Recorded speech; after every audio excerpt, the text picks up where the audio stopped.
ఎన్నికల్లో ఓటర్లు ఓటు హక్కును స్వేచ్ఛగా వినియోగించుకోవాలన్నారు నిజామాబాద్ జిల్లా ఎన్నికల అధికారి కలెక్టర్ టి వినయ్ కృష్ణారెడ్డి. ప్రశాంత వాతావరణంలో ఎన్నికలను సాఫీగా నిర్వహిస్తామని వెల్లడించారు. జిల్లాలో 3 విడతల్లో పంచాయతీ ఎన్నికలు జరగనున్నట్లు ఆయన తెలిపారు.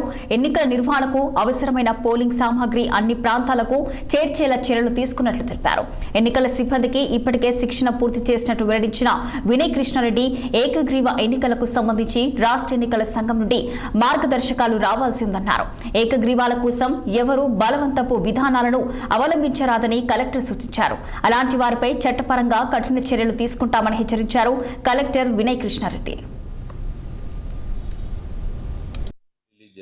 గ్రామ పంచాయతీ ఎలక్షన్స్ కి సంబంధించి జీపీస్ ఉన్నాయి 31 మండల్స్ లోపల.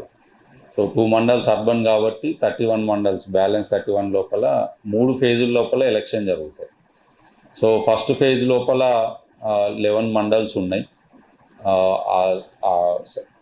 RDO Bodhan plus Navipet. Second phase లోపల ఆర్డీఓ నిజామాబాద్ జ్యూరిడిక్షన్లోని రూరల్ మండలాలు ప్లస్ జాక్రన్పల్లి ఉంది. థర్డ్ ఫేజ్ లోపల Armoor sub division revenue sub division 3వ ఫేజ్ లోపల ఎలక్షన్ జరుగుతుంది. సో ఈ 3 ఫేజులు అనేది మనం ఎందుకు సెపరేట్ చేసుకున్నామని అంటే స్టాఫ్ గురించి కన్వీనియంట్గా ఉంటుంది.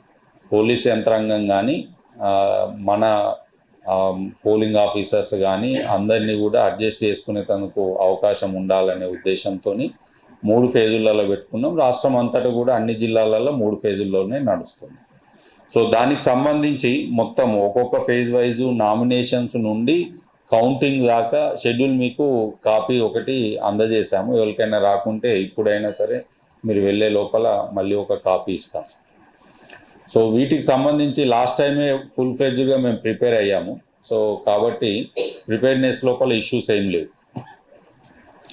పోలింగ్ స్టాఫ్ని కానీ రిటర్నింగ్ ఆఫీసర్స్ని కానీ అందరినీ మనము ముందుగానే ఐడెంటిఫై చేసుకొని వాళ్ళకి ట్రైనింగ్ కంప్లీట్ చేసాము. ఇప్పుడు మళ్ళీ ఒకసారి రిఫ్రెషర్ ట్రైనింగ్ లాగా ఇస్తున్నాం.